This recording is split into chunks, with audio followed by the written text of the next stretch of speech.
The 2018 iPad Pro is undoubtedly the best iPad ever made, and in some pretty big ways, like desktop-grade performance, a completely revamped design, a modernized display, authentication with Face ID, and support for the brand new Apple Pencil. However, there are also some pretty major problems with it, and we've chosen the top 5 problems that we think can really help some users decide if they want to upgrade or not. The first problem comes with Apple implying that the iPad Pro can replace a laptop, and the iPad Pro is actually missing something that is the backbone of a laptop or computer, and that's hard drive support. If you're a professional using a laptop, chances are you're going to be moving files back and forth onto a flash drive or hard drive, and the iPad Pro can only detect photos or videos. To make it worse, you have to import them into the camera roll, which then starts syncing it to iCloud. Max and I are videographers, and we need to archive tons of video footage and projects onto hard drives for safekeeping, and you just can't do that with an iPad Pro. Apple's file manager is also extremely limited, so you can't drag and drop files like you can on a laptop. So why doesn't Apple allow hard drive support on the iPad?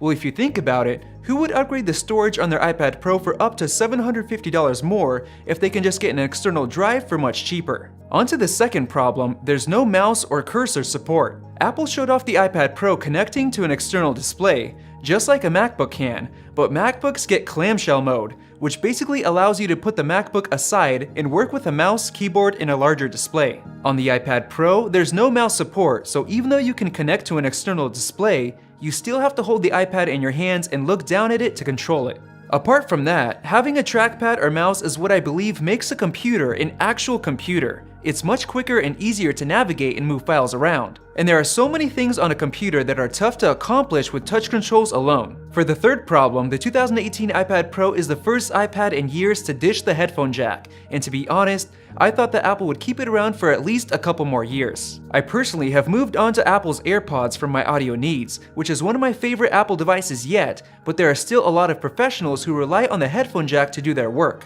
I know it allows them to make the iPad Pro even thinner, but does it need to be thinner? Especially if a drop can potentially warp the metal frame. For the fourth problem, the iPad Pro is packing shocking amounts of power, doubling the score of the 10.5-inch iPad Pro in multiple tests, and even exporting a 4K HEVC video in less than half the time. But here's the issue. Almost every single app already felt incredibly smooth on the 10.5-inch model, so to be honest, it's gonna be hard to notice a difference in day-to-day use. Yes, you may spot a difference in Adobe's desktop version of Photoshop coming in the future, but other than that, there aren't very many power-demanding apps on iOS. Like I said before, the limited files app and other restrictions are holding the iPad Pro back from using its full potential, so we're hoping that more developers will begin bringing more power-demanding apps to the iPad. And for the fifth and final problem, the amount of storage and RAM you get at the base price is extremely limiting, considering the incredible performance. The 2018 iPad Pro now starts at $799. That's $150 more than before, and it still comes with only 64 gigs of storage. If you're a professional that's drawn to the high level of performance that the iPad Pro offers, 64 gigabytes likely won't be enough storage for you, especially if you have to import photos and videos directly to the internal storage to work on them instead of working off of an external drive. And upgrading to more storage will cost you at least an extra $150, and that's a pretty big deal, especially if you want to use the Apple Pencil, since the new iPad Pro requires the new Apple Pencil, which costs $130 by itself.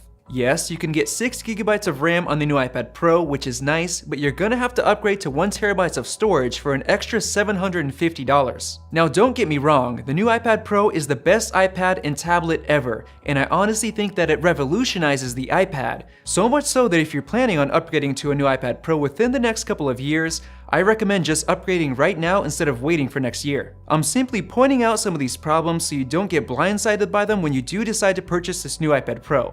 And if you haven't seen our full 11-inch iPad Pro review, definitely click the card above to check it out. So thanks for watching guys, and make sure to subscribe so you don't miss out on future videos like this one. If you enjoyed this video, like it and hit that subscribe button. Also, check out our price guide, which makes it extremely easy to find the best deals on Apple products updated daily.